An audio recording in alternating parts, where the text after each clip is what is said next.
एक समय की बात है। खड़कसेन नाम का एक राजा था जो खंडेला गांव पर शासन करता था। राजा खड़कसेन के योग्य और कुशल प्रशासन के तहत राज्य का प्रशासन अच्छी तरह से चल रहा था। खंडेला के लोग अपने राजा से बहुत प्यार करते थे और शांति और सद्भाव से रहते थे। राजा की 24 पत्नियां थीं। उसके पास वह सब कुछ था जो वह चाहता था, सिवाय एक बेटे के जो उसके बड़े होने पर उसका राजपाट संभाल सके। राजा ने संतों की पूजा की और उनका आशीर्वाद पाने के लिए एक बड़े यज्ञ का आयोजन किया। प्रभावित होकर संतों और महात्माओं ने राजा को पुत्र प्राप्ति का आशीर्वाद दिया, लेकिन चेतावनी भी दी कि पुत्र को 16 वर्ष की आयु तक उत्तर दिशा की ओर नहीं जाना चाहिए।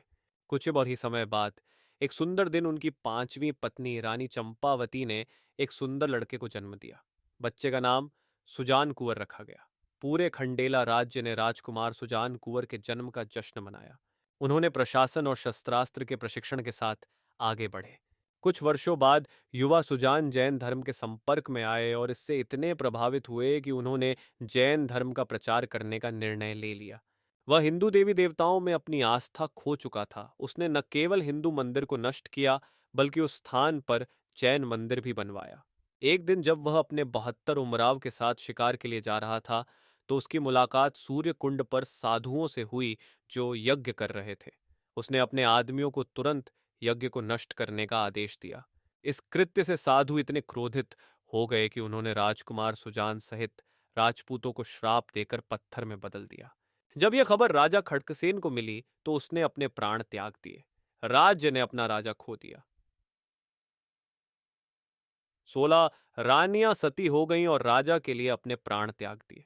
सुजान कुमार की पत्नी चंद्रावती और 72 राजपूतों की पत्नियां रोती हुई अपने पतियों को क्षमा करने के लिए संतों के पास गईं। संतों ने इन पत्नियों को एक अक्षय मंत्र दिया, जिससे वे भगवान शिव और देवी पार्वती को प्रसन्न कर सकती थीं।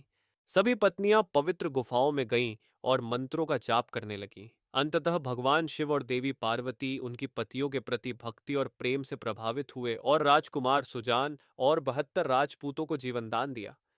एकाएक सभी जीवित हो उठे, मानो वे लंबी नींद से जागे हों। अपना जीवन वापस पाकर वे सभी भगवान शिव के पास गए और अपने पाप को क्षमा करने की प्रार्थना की। भगवान शिव ने इन लोगों से कहा कि वे राजपूतों से वैष्णव बन जाएं, अर्थात अपने हथियार छोड़ दें और व्यापारी बन जाएं। उन्होंने इन लोगों को आशीर्वाद दिया कि वे अपना नाम माहेश्वरी रखकर एक समुदाय बनाएं। उन्होंने घोषणा की कि माहेश्वरी को मेरा आशीर्वाद मिलेगा और व्यापार और वाणिज्य में वृद्धि की संभावनाएं बढ़ेंगी। हालांकि ये सैनिक अपनी पत्नियों को स्वीकार करने में हिचकिचा रहे थे, क्योंकि वे अभी भी क्षत्रिय जाति से संबंधित थे। इस पर पार्वती माता ने कहा, तुम सभी जो भी पति पत्नी हो, मेरे चारों ओर 4 परिक्रमा करो। उनका गठबंधन अपने आप जादुई रूप से जुड़ जाएगा। इस पर सभी ने वैसा ही किया और वे पति पत्नी के रूप में फिर से जुड़ गए। इस कारण माहेश्वरी विवाह के दौरान हमारी उत्पत्ति की याद दिलाने के लिए बाहर 4 फेरे लगाए जाते हैं।